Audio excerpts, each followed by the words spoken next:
Bonjour à tous et à toutes. Alors, je vous retrouve aujourd'hui pour vous parler d'un thème très spécifique du programme d'histoire de seconde.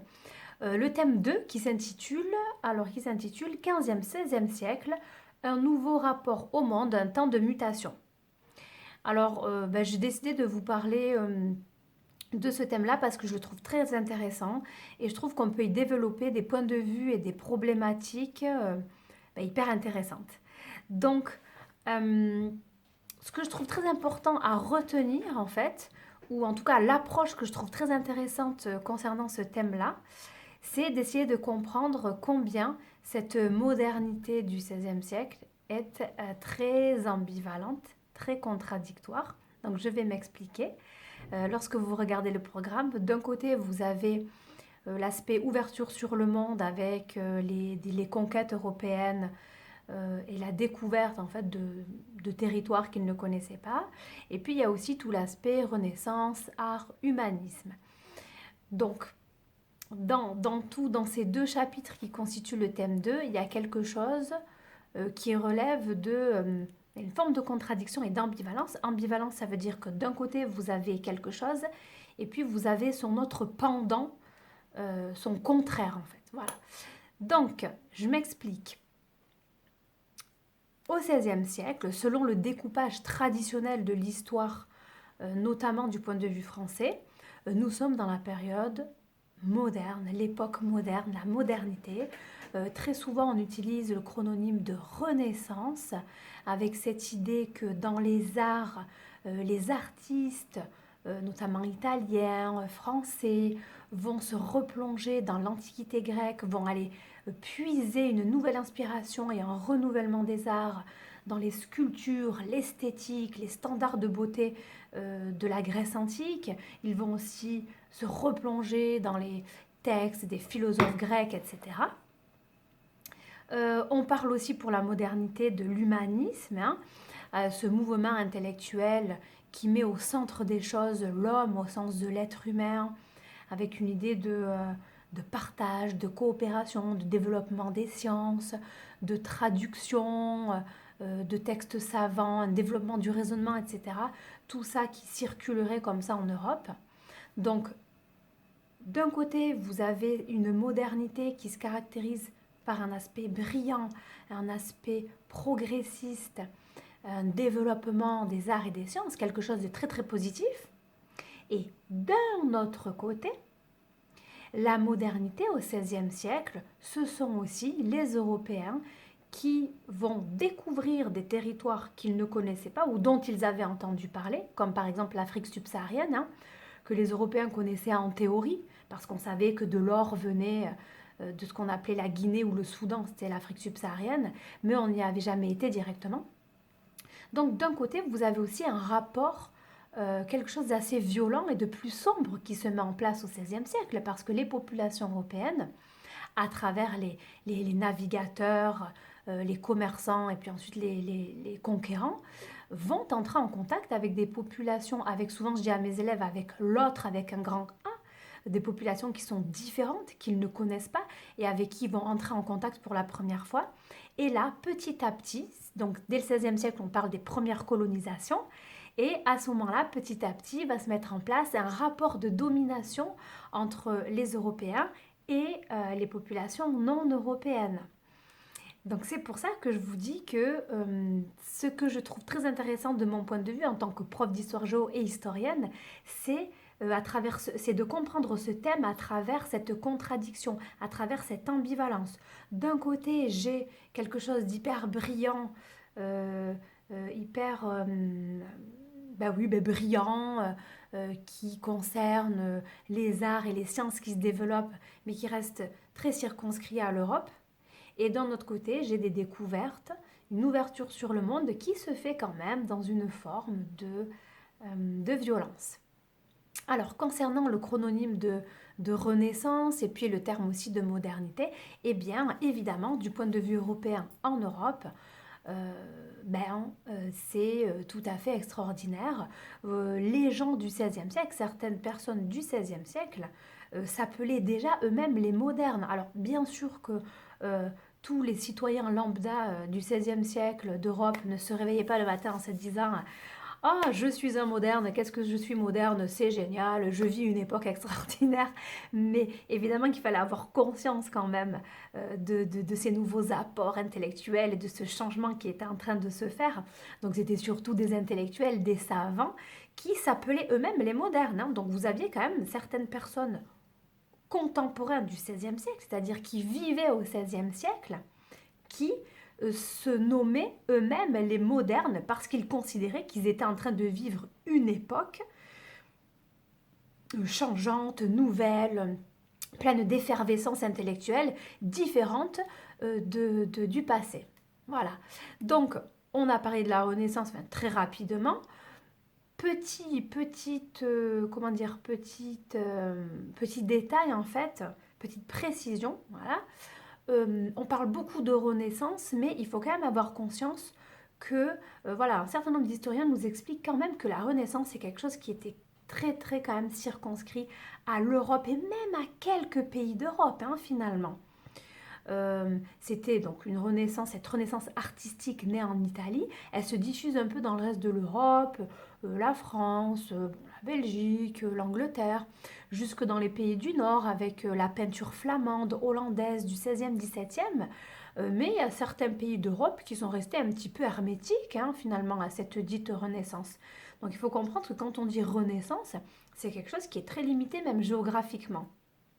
Ensuite, vous le voyez dans votre programme, il y a l'humanisme, ce mouvement humaniste qui met au centre des choses l'être humain, qui veut le comprendre, qui veut développer le raisonnement, qui veut participer à développer les sciences, à partager entre intellectuels nos recherches, en partageant nos traductions, etc.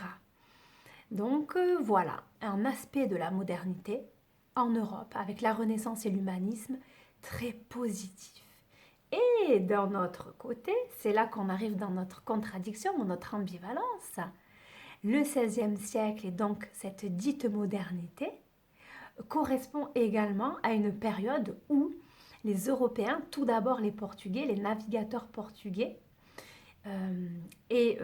qui sont aussi souvent soit des chroniqueurs hein, qui sont payés par la couronne portugaise pour aller faire des découvertes, et puis aussi des marchands qui décident de partir au nom de la couronne pour essayer de faire commerce avec ce qu'ils trouveront là-bas, eh bien, vont très rapidement, dès la deuxième moitié du XVe siècle, naviguer jusqu'aux côtes de l'Afrique de l'Ouest.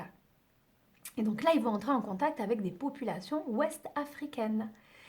Et là, également, j'aimerais vous dire, il ne faut pas vous imaginer ce qui est extrêmement diffusé dans la littérature à partir du 19e siècle, que ces Africains étaient des grands benets, hein, c'est le mot utilisé au 19e siècle, ces grands naïfs, qui sont de grands enfants, pas encore tout à fait bien développés, qui se faisaient avoir, etc. Non, c'est faux, hein.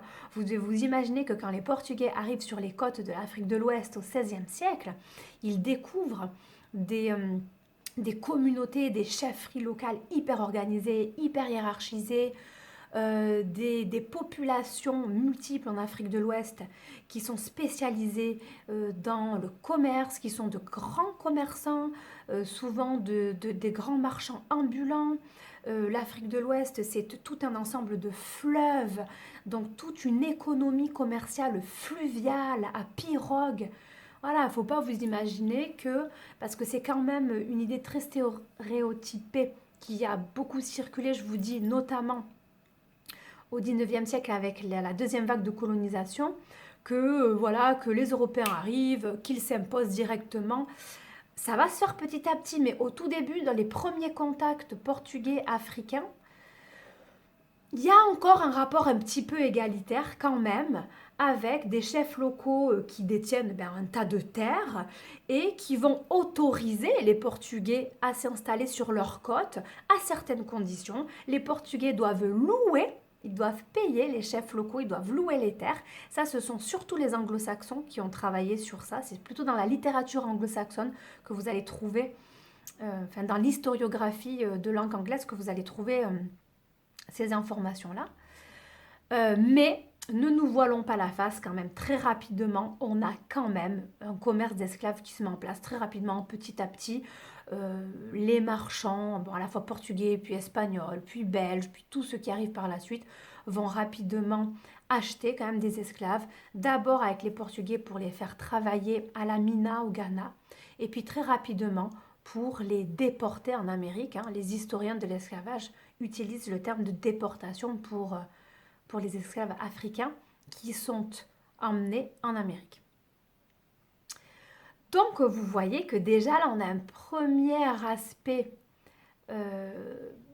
d'un rapport en fait, d'interaction en fait, de rapports humains qui se mettent en place, qui déjà commencent à être des rapports de domination, puisque on a déjà le commerce de l'esclavage qui commence. Et pour parler des Amériques, pour parler de l'Amérique, et vous le voyez aussi dans le programme avec toute l'économie sucrière qui se met en place, en fait toute une économie en Amérique qui, c'est pareil, je trouve qu'il faut assumer les choses, il ne faut pas avoir honte de dire les choses, c'est-à-dire que oui, on a toute une économie et un enrichissement de l'Amérique qui se fait grâce à euh, une force de travail esclave en fait. Hein. D'abord les populations amérindiennes qui sont mises en esclavage et puis très rapidement les Africains qui arrivent en tant qu'esclaves. Voilà, c'est une réalité. Donc là aussi, vous avez une modernité qui se fait vraiment, qui est sombre, qui se fait dans la violence. Dès le départ, une confrontation entre les conquérants européens et les populations amérindiennes qui se fait de manière ultra violente. Euh, donc j'explique souvent à mes élèves que c'était une multiplicité de violences. Oui, les batailles, les massacres, oui, le choc microbien, c'est-à-dire le fait que les Européens ont apporté sans que ce soit une stratégie calculée, des maladies d'Europe et des populations amérindiennes qui se sont vues décimées par ces maladies parce qu'elles n'avaient pas développé d'immunité contre ces maladies qui étaient inconnues jusqu'alors pour elles. Mais c'est aussi des violences multiples. Les historiens parlent de démoralisation des populations, de dépression morale face à cette violence qu'ils vivaient. Euh, aussi un rapport au corps tout à fait différent. Imaginez-vous des Européens catholiques avec un dogme très très fort, puisque normalement, vous l'avez vu aussi avec les massacres entre catholiques et protestants en Europe, de voilà, enfin, une religion hyper prégnante, très dogmatique, donc des gens très conservateurs avec leurs valeurs qui leur étaient propres. Donc ces conquérants espagnols notamment qui arrivent en Amérique et qui n'ont pas la capacité de se décentrer et de se dire ah oui, je suis face à des populations qui ont d'autres manières de penser que moi, d'autres manières de se comporter, je vais essayer de les comprendre. Non, les conquérants européens n'ont pas cette capacité à ce moment-là à se décentrer d'eux-mêmes et à faire preuve d'ouverture d'esprit. Non, ils ont une compréhension du monde qui est complètement eurocentrée. Ils comprennent le monde par rapport à leurs propres valeurs à eux, européennes et catholiques. Et il est très difficile de comprendre qu'ils sont face à des populations qui ont complètement d'autres mœurs, d'autres manières de penser, de croire, de se comporter, de s'habiller. Et ils font face aussi à la nudité des corps et à une forme partielle de nudité des corps des femmes. Et donc là aussi, il faut imaginer des rapports hommes-femmes très différents. Et il y aura aussi des violences sexuelles en effet, parce qu'il me semble que face à cette nudité des corps des femmes, eh bien, il y aura peut-être l'idée qu'elles ont une forme de disponibilité, qu'elles sont d'une certaine manière à disposition. Il y aura une objectification, j'espère que je ne me trompe pas dans le mot, de ce corps des femmes parce qu'à moitié nu, etc. Donc il y aura aussi ces violences-là par rapport au corps des femmes, des violences sexuelles. Voilà. Donc je pense que je vous en ai déjà dit beaucoup. Ce qu'il faut retenir, ce qu'il me semble, moi, en tant que prof et historienne, hyper pertinent à retenir dans ce thème 2 d'histoire de seconde, c'est ce point de vue tout à fait ambivalent entre une modernité extrêmement brillante, des avancées techniques et scientifiques du point de vue de la modernité européenne du XVIe siècle, de la Renaissance et de l'humanisme, et d'un autre côté, un aspect beaucoup plus sombre, dominant et violent de cette modernité à travers les premières colonisations.